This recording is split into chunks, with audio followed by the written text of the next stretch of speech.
अक्सर बाज़ार या शहरों में जाते हैं तो हमें भीड़ देखने को मिलती है और उस भीड़ से हम काफ़ी परेशान हो जाते हैं।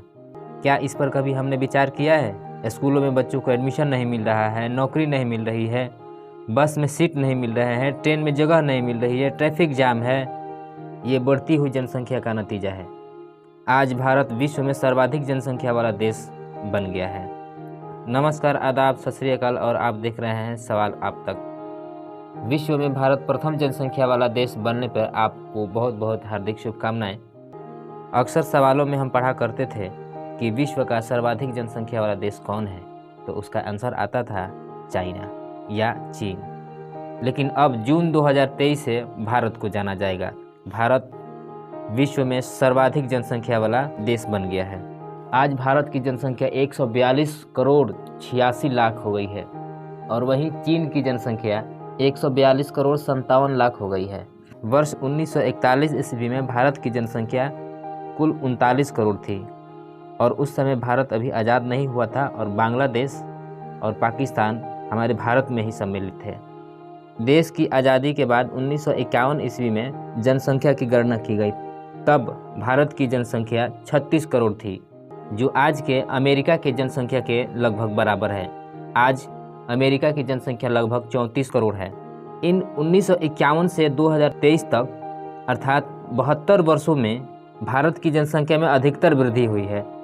अमेरिकी जनसंख्या आंकड़ों के अनुसार अगर देखा जाए तो भारत की कुल जनसंख्या पर डे 40,000 की वृद्धि कर रही है। वर्ष 2040 तक भारत में आबादी 18 साल से कम 43.5 करोड़ हो जाएगी, जबकि 19 से 40 साल के व्यक्तियों की संख्या 53 करोड़ हो जाएगी। 41 से 60 साल तक व्यक्तियों की संख्या 42.5 करोड़ हो जाएंगी। वहीं 60 साल से अधिक उम्र वाले व्यक्तियों की संख्या 25 करोड़ हो जाएंगी। संयुक्त राष्ट्र की वैश्विक जनसंख्या संभावनाएं 2022 रिपोर्ट के अनुसार वर्ष 2050 तक भारत की आबादी 166.8 करोड़ तक पहुंच जाएगी, जबकि उस समय चीन की आबादी घटकर 131 करोड़ 7 लाख रह जाएगी। विश्व में जनसंख्या वृद्धि की दर वर्ष 1950 से सबसे निचले स्तर पर है। वर्ष 2022 में यह दर 1% से भी कम दर्ज की गई थी। भारत में बीते वर्ष प्रजनन दर 1.56 रही थी। भारत की जनसंख्या इस कदर बढ़ती जा रही है कि जिसका नतीजा हमारे सामने है। भारत की जनसंख्या में विभिन्न आयु वर्ग के हिस्सेदारी को देखा जाए, अगर तो 0 से 14 वर्ष तक के बच्चों की जनसंख्या भारत की कुल जनसंख्या का 25% है। वहीं अगर 10 साल से 19 साल तक के किशोरों की भारत की कुल जनसंख्या का प्रतिशत देखा जाए तो 18% है।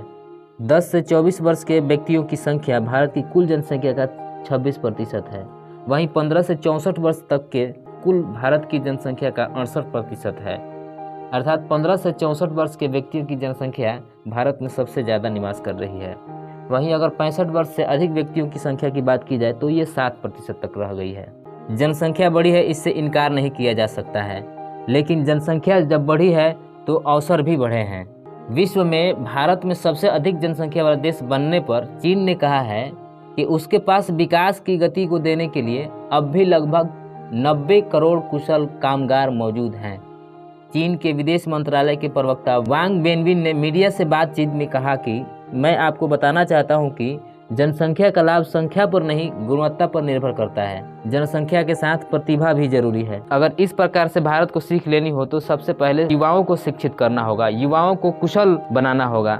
हालांकि भारत सरकार द्वारा कुशल युवाओं के लिए कार्यक्रम चलाए जा रहे हैं, योजनाएं चलाई जा रही हैं, परंतु इस पर विशेष रूप से ध्यान नहीं दिया जा रहा है। किसी भी देश के विकास को गति देने के लिए उस देश के युवा ही होते हैं। अगर युवा तत्पर रहते हैं तो उस देश को विकसित होने से कोई नहीं रोक सकता है। तो इस प्रकार से भारत जनसंख्या के दृष्टि से विश्व का प्रथम देश बन गया है। तो यहाँ पर एक नए अवसर भी उपलब्ध हुए हैं। एक नया अवसर ये है कि हमारे भारत में अन्य देश भी अपने वस्तुओं को एक्सपोर्ट भी करेंगे। यहाँ पर नई नई कंपनियाँ खोलेंगे, नए नए रोजगार उत्पन्न होंगे। तो इससे हमको यह फ़ायदा होगा कि हमारा आर्थिक विकास होगा।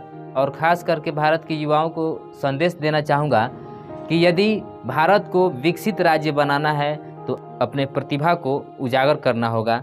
जिससे हमारा देश विकसित हो और विकासशील की श्रेणी से हटकर विकसित देश की श्रेणी में आ जाए। तो आज की वीडियो में इतना ही। आज का इन्फॉर्मेशन आपको कैसा लगा हमें कमेंट कीजिए। Thank you.